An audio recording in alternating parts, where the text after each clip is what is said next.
हाँ भैया, राम राम। हम सर्वेश अस्थाना और हम रही थे हरदोई जिला में और लखनऊ में हम ये समय रही रहे हैं। और हम अवधि के लिए बहुत काम किन चाहिए थे। हमारी बड़ी अपील किन चाहिए थे कि भैया सब जने अवधि के लिए जुटो।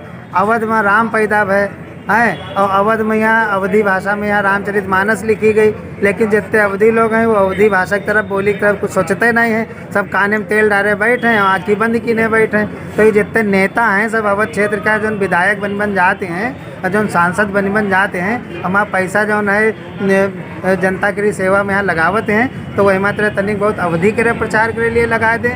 हाँ, तनी अवधि के लिए सोचें, एक अवधि अकादमी बनवा दें, सरकार में एक अवधि का बिल पास करा दें। तो कम से कम लोक भाषा का संरक्षण तो हो पे है। तो हम ये चैनल के माध्यम से माननीय प्रधानमंत्री जी से कहा चाहिए थे कि अवधि के लिए कुछ सोचें और अवधि के लिए एक अकादमी बनावें। और जैसे जो नहीं और सब अकादमी है वैसे अवधि अकादमी बनावे चाहिए। राम राम भैया।